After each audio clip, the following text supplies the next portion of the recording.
So I'm here with Cheng Ho, the CEO of CHOXUE, which is, you can tell more about CHOXUE. Yeah. Anyways. Go for it, you go. Okay. No, we are trying to make sports a part of education in Asia, and we started a high school basketball league. It's nothing to do with distributed ledger technologies, but he's interested. He's still learning, and he wants to ask me some questions about what this conference and what this Bitcoin blockchain thing is all about. Yeah. So let's start with DLT. What is this? Yeah. DLT is distributed ledger technologies.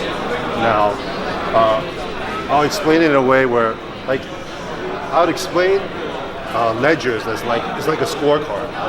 Okay, so today, when two basketball teams play, there's one scoreboard, right? It tells you the score, right?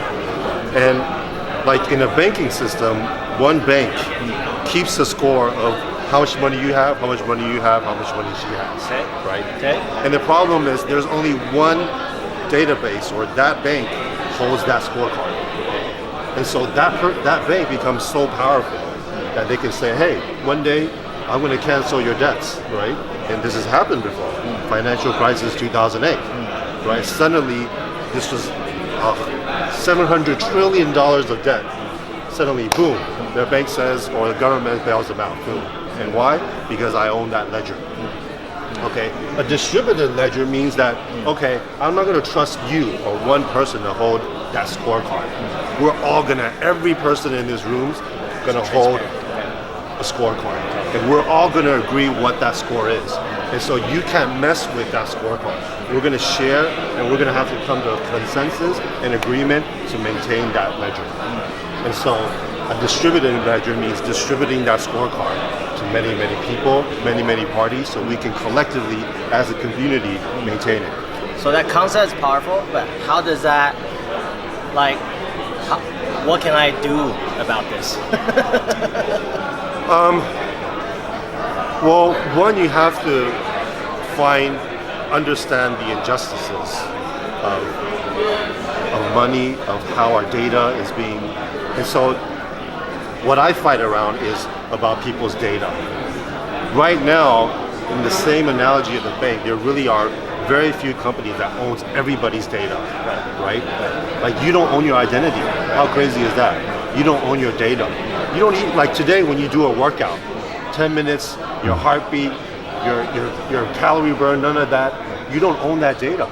Some third party owns that data, and they learn a lot about that data about you. They can sell you products, right? They can do anything with that data because legally they own it. So that one, to recognize that injustice, that data should be yours.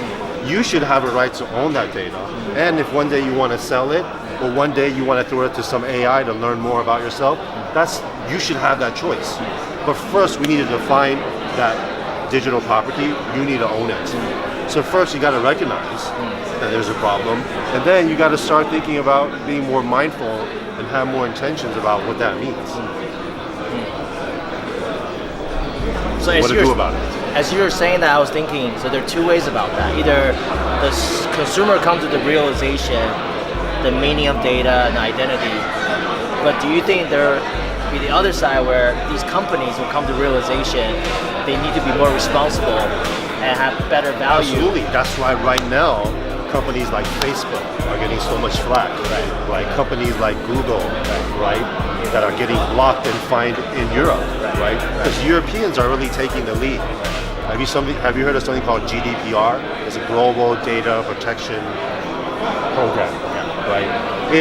The Europeans believe that people have a right for their data, they have a right for privacy, and so they're much more mindful and protective of the individual, of their data. And these companies are going against that because they have flourished since even in the 80s, in the Reagan administration, where there was no regulation, and they've taken advantage of that, right?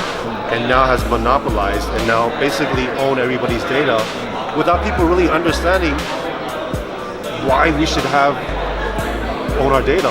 Even this concept of digital property is so foreign. What is digital property? If I asked you, what does it mean to have your digital identity? You wouldn't know what that means, right? Because they've disguised it so well into the good services that they provide you, the good ads, the good search results, and they made you a consumer. And they purely made you the product of what I can sell and how I make money.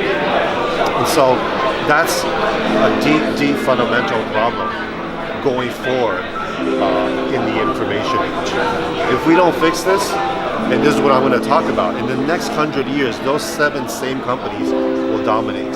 There is no doubt in my mind that will happen.